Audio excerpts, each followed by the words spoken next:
Sean muy bienvenidos, queridos escuchas. Este es el primer episodio del podcast Desde el Umbral, un espacio para hablar sobre transición energética y cambio climático. El día de hoy estamos de manteles largos. Contamos con la presencia de una invitada muy especial y se las queremos presentar. Ella es Rosanetti Barros. Rosanetti es una experta en energía con más de 35 años de experiencia. Trabajó en el sector financiero y tuvo roles clave en la Comisión Reguladora de Energía y en la Secretaría de Energía entre 2000 y 2018. Participó en el diseño de la Reforma Constitucional Energética de 2013 y en el desarrollo de las reformas de hidrocarburos, abarcando diversos mercados.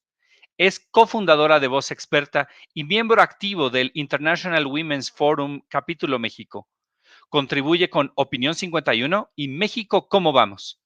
Actualmente es consultora en política energética y regulación y coordinó la Mesa de Energía para la coalición Fuerza y Corazón por México en 2024. Rosanetti es licenciada en finanzas y tiene maestrías en finanzas por la UNAM y en regulación económica por la Universidad de Barcelona, además de estar certificada como consejera independiente por el IPADE. Desde el Umbral, con Viviana Patiño y David Rosales, un podcast sobre la transición energética y el cambio climático. Bienvenidos.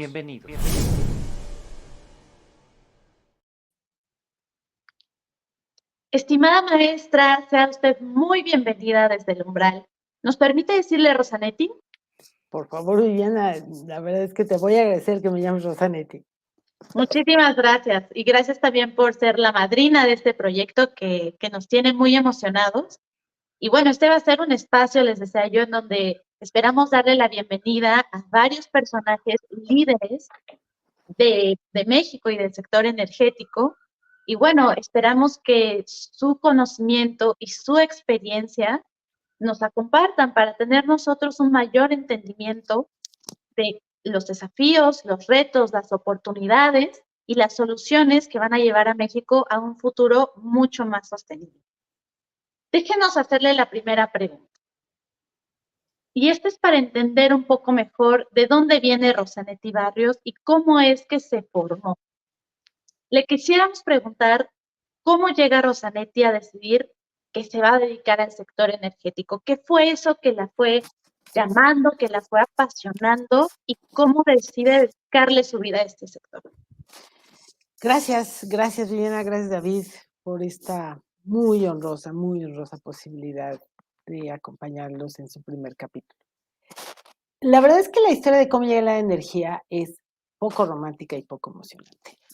Yo fui analista financiero y en 1994, que ya estaba yo ahí trabajando en alguna casa de bolsa, se firma el Tratado de Libre Comercio y me toca ver cómo la economía ingresa a un nuevo mundo, el de la globalización, el de la competencia internacional. Y como todo el mundo sabe, el sector de energía quedó fuera de ese tratado. Por lo tanto, el sector de energía, digamos, se mantuvo aislado de toda la evolución y en general del conocimiento, vamos a decirlo así, más amplio por parte del público. Así es que en el año 2000 yo salí del sector energético, me dediqué a dar algunas asesorías, que en el 2000, en ese año, quiero decir, en el 2000, me llevaron a la Comisión Reguladora de Energía a atender una asesoría que me pidieron, en un sector que, insisto, yo desconocía por completo, pero necesitaban una valoración específica que les di, que les gustó, me invitaron a hacer una segunda y cuando llego a hacer la segunda me ofrecen una posición en esa institución que sin duda no correspondía a mi prejuicio sobre lo que era una oficina de gobierno. Me entusiasmó, me gustó mucho el conocer a un sector que, insisto, estaba fuera del tratado, estaba fuera de los mercados financieros, vamos, con acciones, pues, implica un determinado nivel de riesgo, Y así es como inicié en una muy joven Comisión Reguladora de Energía, avanzando en la implementación, vamos a decir, original de la regulación del gas natural, que era el sector que estaba parcialmente abierto, relacionado con la electricidad, pero siempre viéndola de lejos porque estaba completamente fuera del alcance real de la comisión.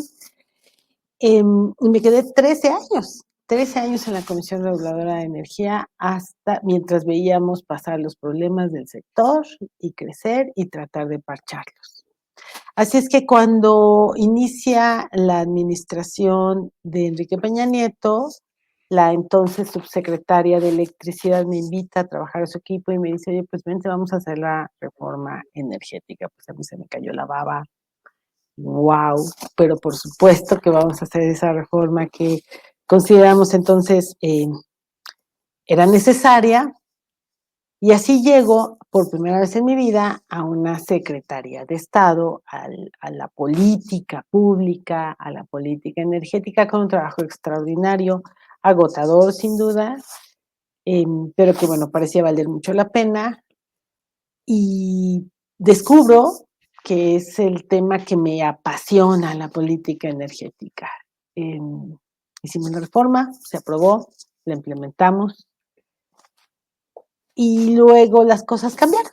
Pero pues bueno, así fue como llegué y me quedé atrapada por este sector que, insisto, por sus características únicas, porque ningún otro sector se quedó fuera del tratado, resultaba atractivísimo y con un potencial brutal. Me gustó mucho ser funcionaria pública.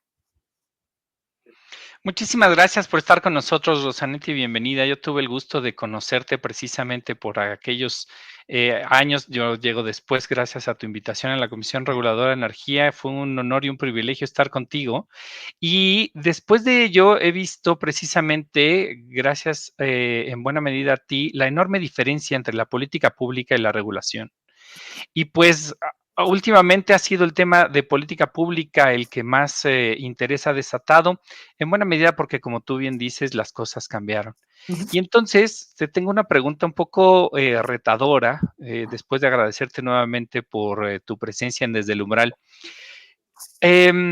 Vamos, tomando un poco el toro por los cuernos. Si tuvieras en tus manos la responsabilidad de la política energética nacional y quisieras Uh-huh. tú implementar particularmente hoy y en el contexto en el que estamos, medidas a favor de la transición energética en Sí. lo particular, ¿qué pasos específicos implementarías o, dicho de otra manera, crees que debiese de implementar nuestro país? Claro, pues mira, por su importancia relativa, ya que, pues bueno, ahí la historia los puso ahí, la empresa más relevante o el reto más grande que tiene el sector energético mexicano se llama Petróleos Mexicanos. Petróleos Mexicanos, que hoy está operando de una manera absolutamente aislada de la transición energética. Me queda muy claro que la virtual presidenta electa tiene identificado el problema y no tengo duda en que van a hacer sus mejores esfuerzos para corregirlo. Yo te diría, entonces, Petróleos Mexicanos tiene que ser la prioridad debido a que es la empresa que, digamos, con mayores emisiones de gases de efecto invernadero, con unas pérdidas tremendas, lo cual limita vamos a decir, su margen de maniobra, y pues con presiones brutales financieras, como deuda a proveedores, como la, digamos, imposibilidad que ya tiene hoy. La posición de Pemex es muy retadora, pero también es muy interesante, porque ahora sí Pemex en realidad ya no representa esta posibilidad de sostener los ingresos del Estado. Uh-huh. Hoy Petróleos Mexicanos, su aportación neta al Estado, pues prácticamente tiende a cero, de repente ha tenido meses negativa. Entonces hoy hay una oportunidad amplísima para este gobierno de cambiar completamente la gobernanza de Petróleos Mexicanos y de permitirle, hay que acompañarlo sin duda, pero hay que permitirle ser empresa de verdad.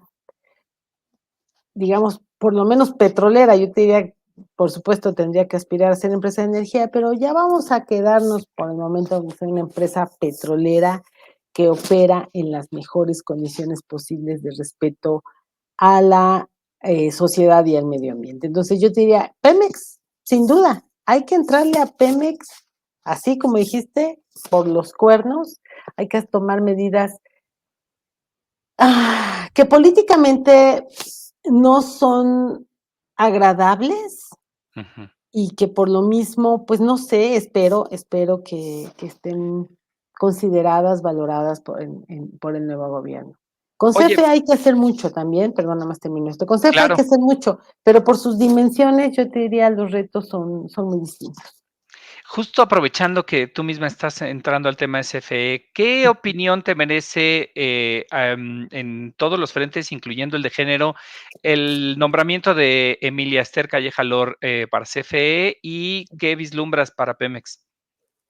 Mira, yo creo, o sea, yo me siento muy contenta de que finalmente haya caído digamos, haya roto este techo gigante de cristal y tengamos ya a una mujer dirigiendo una de las dos empresas de energía del Estado. Uno, dos, es la primera vez en la historia de esta institución, no que lo dirige una mujer, sin duda, eso es evidente, sino que lo dirige una persona formada en la CFE y con un perfil técnico. Eso no había ocurrido jamás en la Ujú. historia de CFE. De hecho, CFE se inventó en algún momento la figura del subdirector, ya que el director ya sabíamos todos, ¿no? Pues va a ser un político, pero el que le sepa el tema eléctrico, pues sí tiene que ser alguien que sí le sepa. Entonces ese será el subdirector. Entonces cambia completamente esa historia, rompe esa historia y me parece algo muy positivo.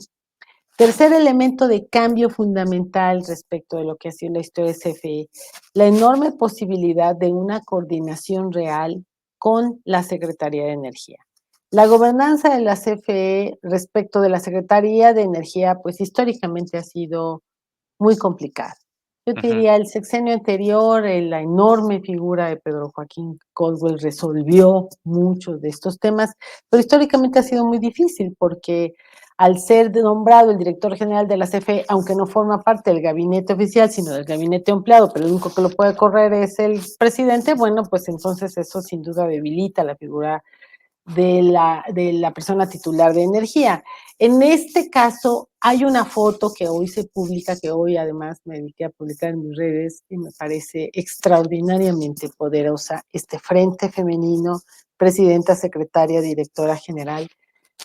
Yo abrigo la enorme esperanza que sea una señal, primero, de gobernanza férrea, de coordinación entre las tres, de respeto a los niveles jerárquicos, digamos, de las tres, de posibilidad de coordinación con la Secretaría y, sin duda, de poder femenino, de capacidad femenina que personalmente no tengo palabras que me alcancen para describir el enorme gusto que me da verlo. Claro, muy bien. Ahora, otro reto para que Rosanetti nos comparta su visión desde otra perspectiva. Es decir,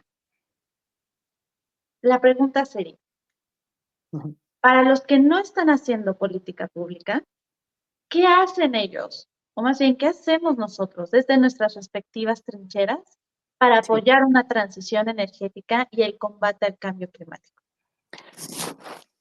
Viviana, me gusta mucho tu pregunta y me gusta mucho lo que están ustedes haciendo, este nuevo esfuerzo que tienen ustedes.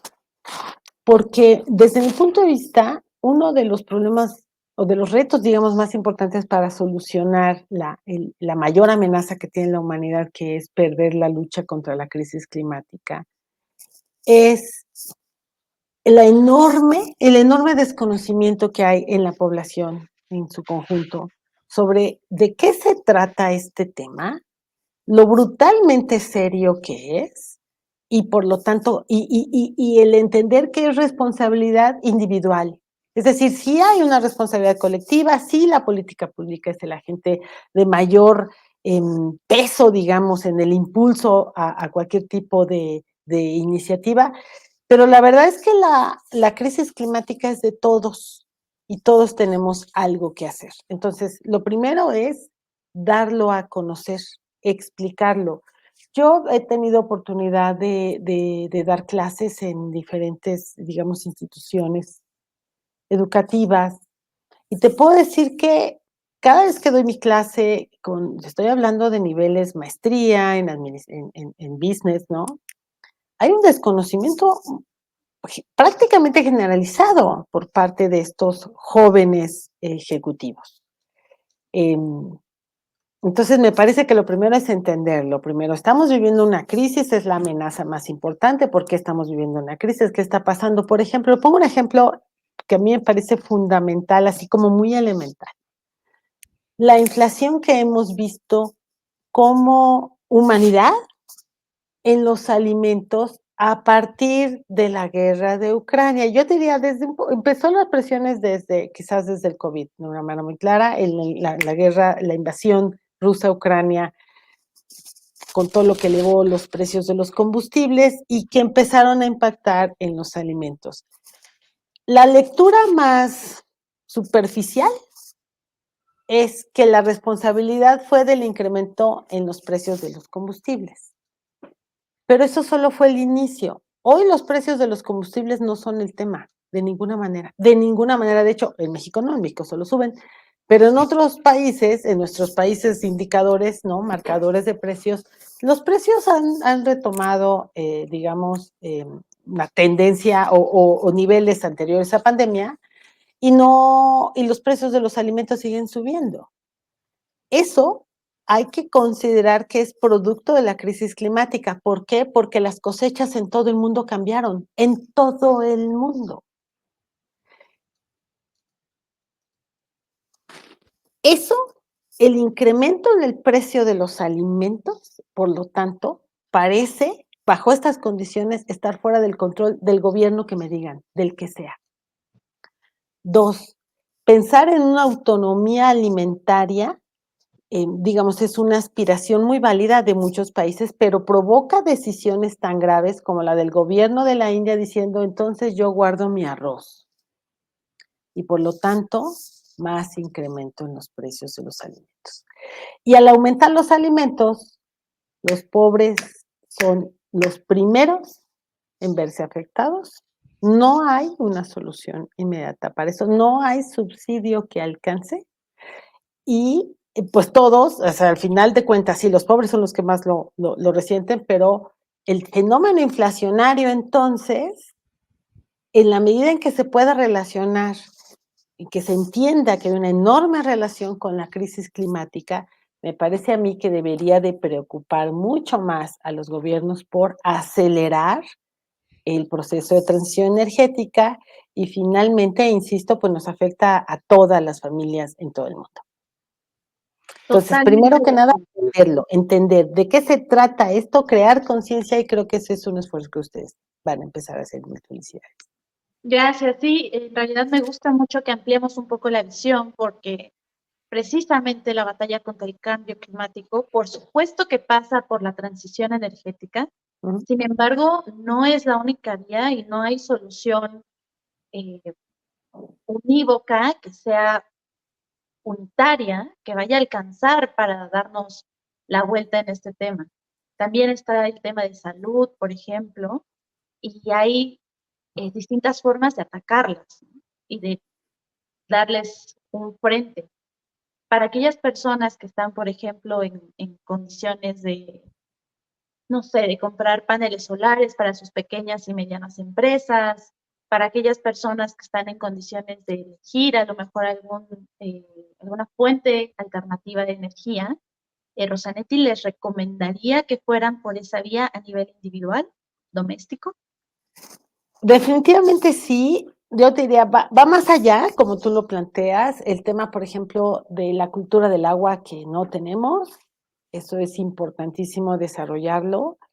La política pública que tiene que modificar las normas de construcción de todo, absolutamente de todo. Necesitamos casa, habitación e instalaciones industriales muchísimo mejor aisladas para que toleren de mejor manera, sin demandar tanta energía, los cambios tan severos que estamos viviendo en materia climática.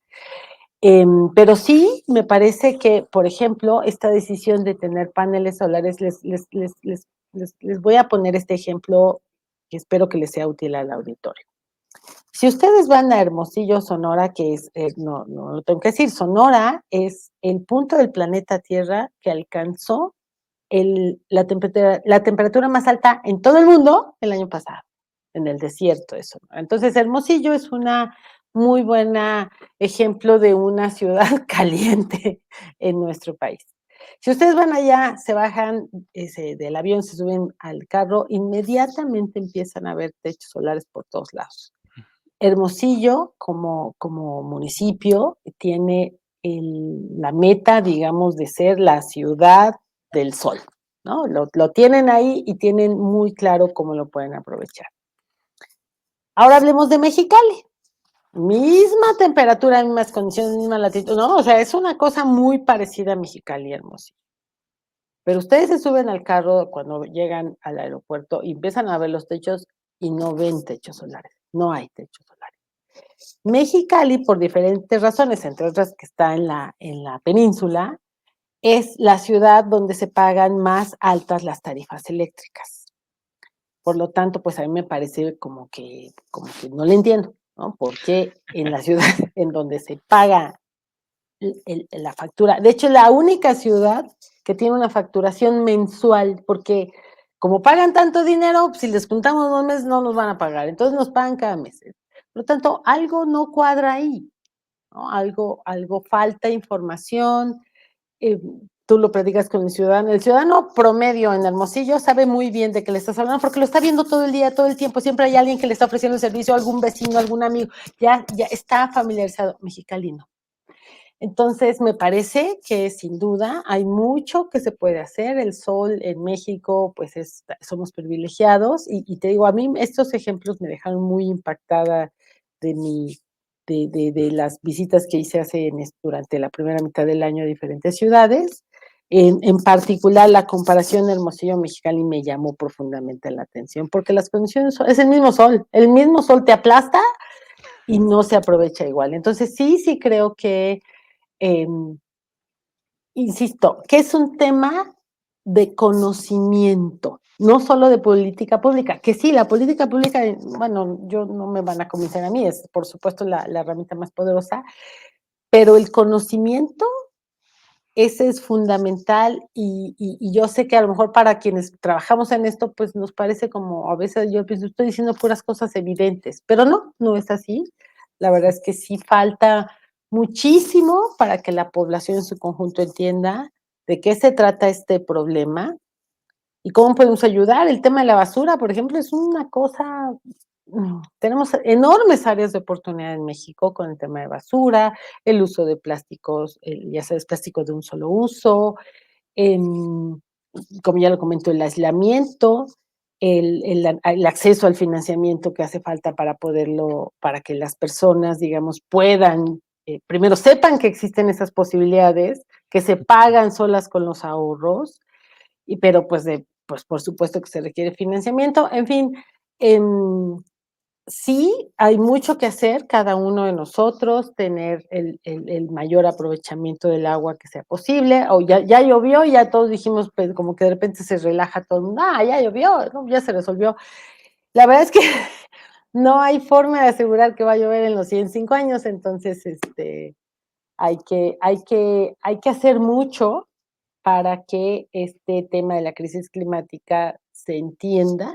Y yo te diría, ¿qué hay a favor?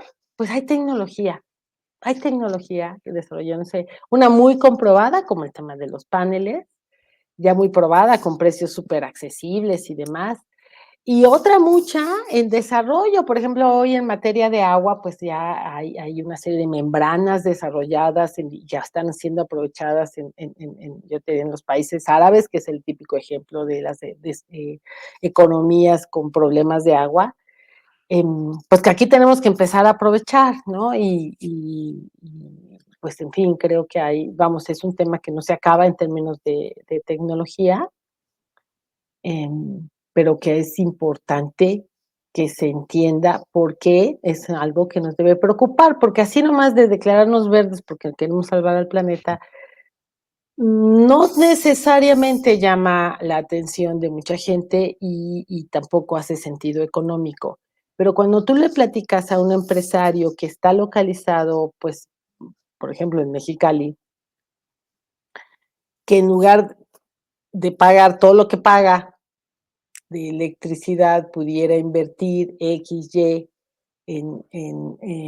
para, digamos, para temas de todos los temas de eficiencia energética posibles, y digamos, hacerle ese análisis financiero, ¿no? El costo-beneficio, mira, hoy vas a invertir, pero te lo van a pagar los ahorros, pues le empieza a hacer sentido, ¿no? Pues creo que es por ahí. Wow, Neti, la verdad es que cada que te escucho, supongo que buena parte de nuestros colegas también, es fácil pensar que las soluciones existen y Ujú. que al menos el análisis ha iniciado. Y eso resulta bastante inspirador. Muchísimas gracias. Y quisiera yo subirme a ese tren para regresar un poco hacia tu experiencia y hacerte una pregunta que le queremos hacer en general a nuestros diversos invitados, y Ujú. es nuevamente ponerte en el spot. ¿Nos podrías contar alguna gran anécdota que te gustara traernos sobre algo que pueda haber sido el mayor o de los mayores obstáculos o dificultades a los cuales te enfrentaste en este sector energético en el que Ujú. pues llevas ya bastantes años, y cómo lo Ujú. resolviste? ¿Cómo sientes que nos podrías dar una buena noción para los escuchas de Desde el Umbral? Claro, sí, sí, sí, tengo una anécdota que me gustaría, o un hecho que me gustaría compartir. Cuando estando en la Secretaría de Energía, yo era la directora de Generación y Transmisión Eléctrica, y con la subsecretaria Lourdes Melgar. Después la subsecretaria Lourdes Melgar se movió para ser subsecretaria de Hidrocarburos, y me buscó y me dijo, oye, tú vienes conmigo, pero pues estoy buscando la jefatura de unidad, aguántame tantito. Y yo salí muy emocionada de su oficina, diciendo, ay, la jefatura de unidad, wow, qué padre, pero tendría yo que coordinar dos direcciones generales. Bueno, una sería el gas, y ya la tengo muy clara, el gas natural, y pues la otra, me van a dar gas LP. Y a mí me daba mucho miedo el gas LP, mucho miedo. Ujú. Fueron dos cosas las que me ayudaron a redimensionar. La primera, la opinión de una experta que ustedes conocen, que se llama Susana Cazorla, que es una persona que yo considero la que domina el gas LP en México. Y alguna vez platicando con ella me dice, es que por eso nadie quiere resolver gas LP, todo el mundo, nadie le quiere entrar. Entonces eso fue algo que dije, ay, tienes toda la razón. Y la segunda, que se detonó una crisis importante familiar.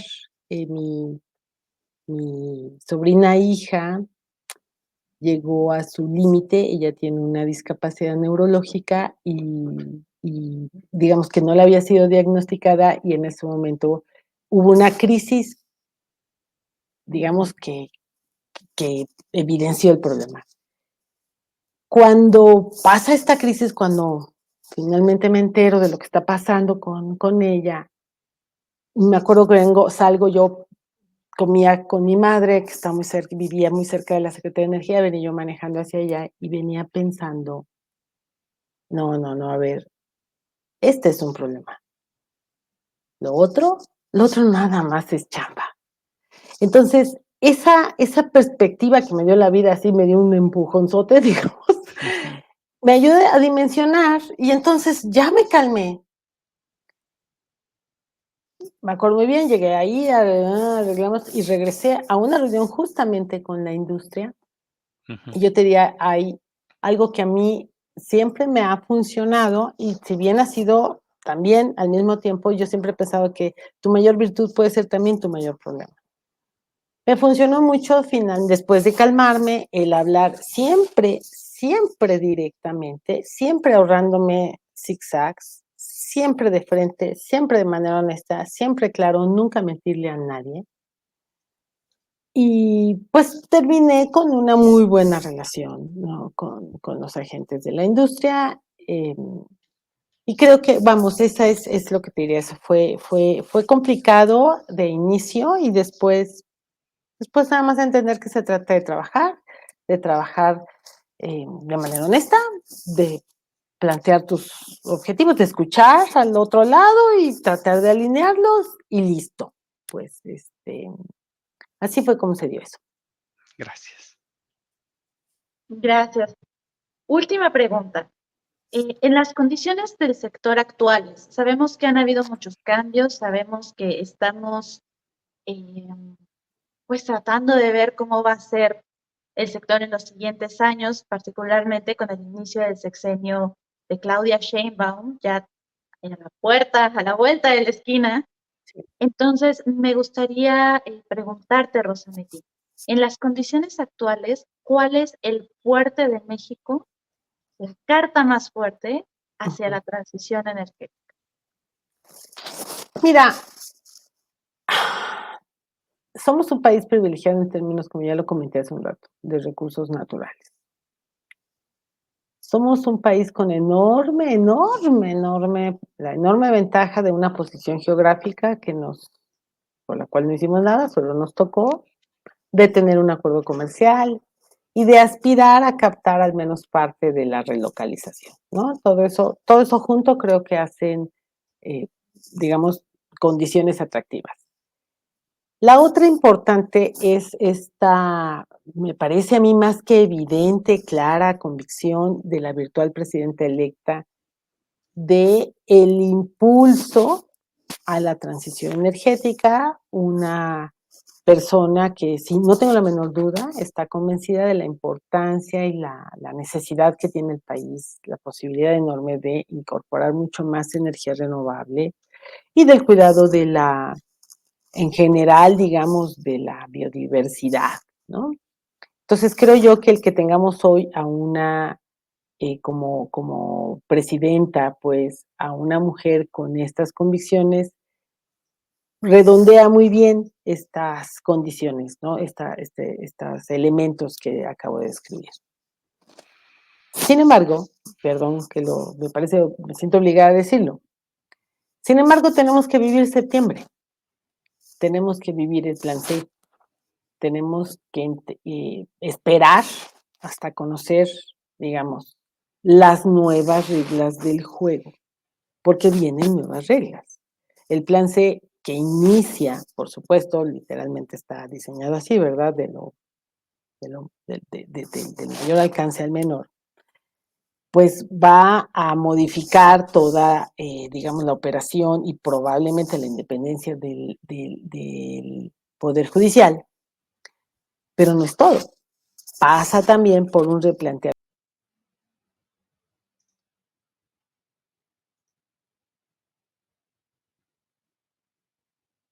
leyes que van a aplicar, cuáles son las regulaciones que van a aplicar, desaparecen los reguladores muy bien, qué los sustituye, cómo los sustituye. Y yo te diría, la inversión puede llegar, ¿eh? Nada más que se necesitan las reglas. Y como primero tiene que pasar todo esto, pues hoy no sabemos. Hoy que tenemos incertidumbre, ¿no? Bueno, pues tenemos que vivir septiembre y tenemos que esperar a que se conozcan las regulaciones secundarias y terciarias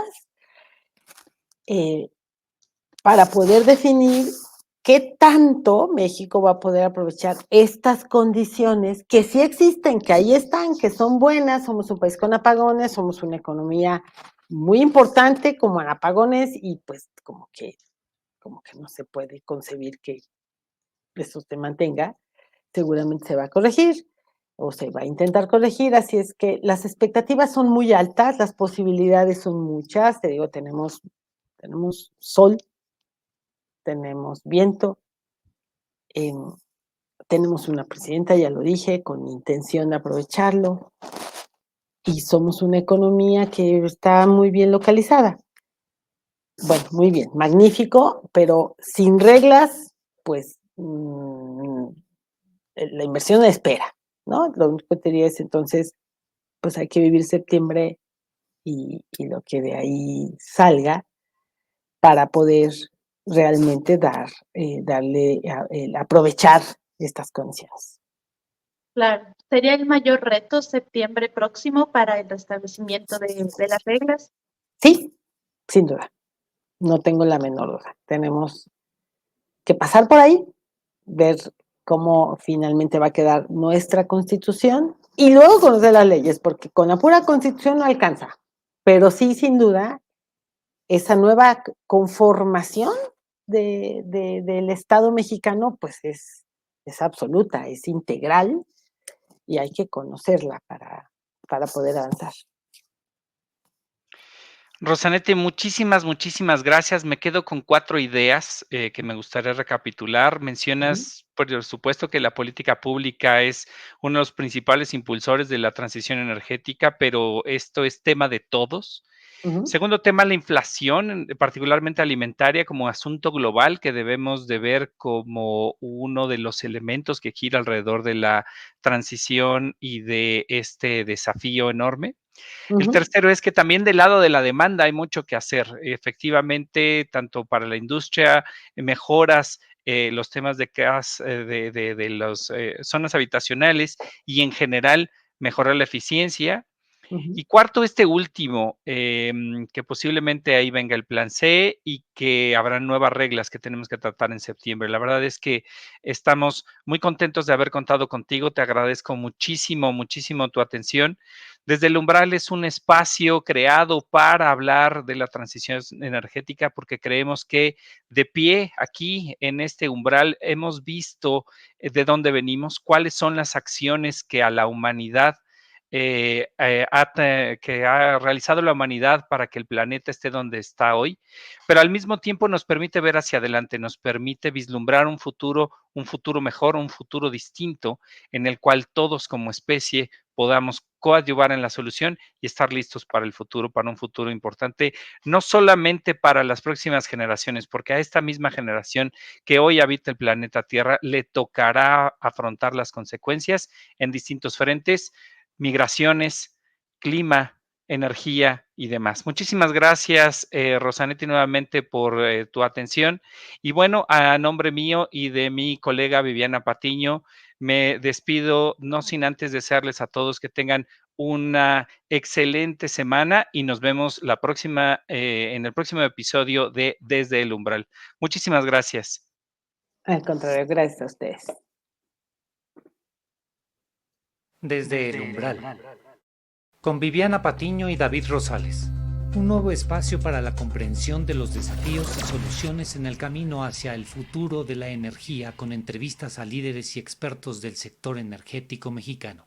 Suscríbete al podcast en todas las plataformas de audio, incluyendo Spotify, Apple Podcast y Amazon Music.